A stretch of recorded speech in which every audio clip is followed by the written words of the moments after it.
இப்போ நியூராலஜியை பொறுத்த வரைக்கும் எமர்ஜென்சிஸ் என்ன வரும் அப்படின்னு பார்த்தீங்கன்னா 3 முக்கியமான விஷயங்கள். ஒன்று வந்து ஸ்ட்ரோக், 2வது வந்து ஃபிட்ஸ் அதாவது வலிப்புன்னு சொல்லுவோம், 3வது வந்து தலைவலி சிவியர் ஹெட்டேக். இப்போ ஸ்ட்ரோக் எப்படி கண்டுபிடிக்கிறது அப்படின்னு பார்த்தீங்கன்னா நம்ம பி ஃபாஸ்ட் அப்படிங்கிற விஷயத்த பேசுவோம். அதாவது பி வந்து பேலன்ஸ், அதாவது நடுநிலை இல்லாமல் இருக்காது. சிவியரான தலை சுத்தல், சடனாக வர தலை சுத்தல், இது பி பேலன்ஸில் வரும். இ வந்து ஐ ப்ராப்ளம்ஸ், அதாவது பார்வை சரியாக தெரியல, ஒரு பக்கம் மறையுது, டபுளாக தெரியுது, இது வந்து ஐ ப்ராப்ளம்ஸில் வரும். அடுத்தது வந்து ஃபேஸ் ப்ராப்ளம்ஸ், அதாவது ஒரு பக்கம் ஃபேஸ் சரிஞ்ச மாதிரி இருக்குது அப்படின்னா அதுவும் வந்து ஸ்ட்ரோக்கோட அறிகுறியாக இருக்கலாம். ஏ வந்து ஆர்ம் வீக்னஸ், அதாவது கையை தூக்கி வைக்க முடியல, கையை பிடிக்கிறது கஷ்டமாக இருக்குது, கை ஒழுங்காக பேலன்ஸ் இல்லாத மாதிரி இருக்குது, இதுவும் ஸ்ட்ரோக்கோட அறிகுறியாக இருக்கலாம்.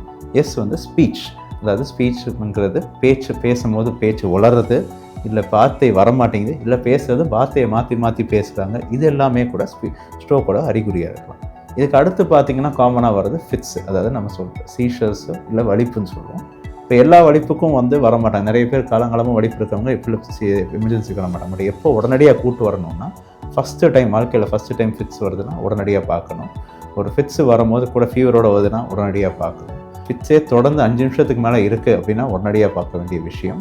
இதே தொடர்ந்து 2-3 தடவை ஒரே நாளில் ஃபிட்ஸ் வந்தாலும் உடனடியாக பார்க்க வேண்டிய விஷயம். ட்ரீட்மெண்ட்டை தள்ளி போட்டோம்னா ப்ராப்ளம்ஸோட வாய்ப்புகள் ரொம்ப அதிகம். 3வது வந்து தலைவலி. இப்போ எல்லா தலைவலிக்கும் நிறைய பேர் ஹாஸ்பிட்டல் வரதில்லை, எமர்ஜென்சிக்கும் வரதில்லை. எப்போ வரணும் அப்படின்னா தொடர்ந்து தலைவலி இருக்குது, தாங்க முடியாத தலைவலியாக இருக்குது, முதல் தடவை சிவியரான தலைவலி வருது, இந்த தலைவலியோடு சேர்ந்து தலை சுத்தல் வருது, கண்ணு மறையுது, டபுளாக தெரியுது, இந்த மாதிரி இஷ்யூஸ் வரும்போது இல்லை பேச்சு குளருது, இல்லை ஃபீவரோடு சேர்ந்து சிவியர் தலைவலி வருது, இல்லாட்டி ஒரு தலைவலி வரும்போது திடீர்னு 1 செகண்டில் தலையே வெடிக்கிற மாதிரி, அதாவது தண்டர் கிளாப், இடி இடித்த மாதிரி தலைவலிக்குது அப்படின்னா இது உடனடியாக பார்க்க வேண்டிய எமர்ஜென்சிஸ்.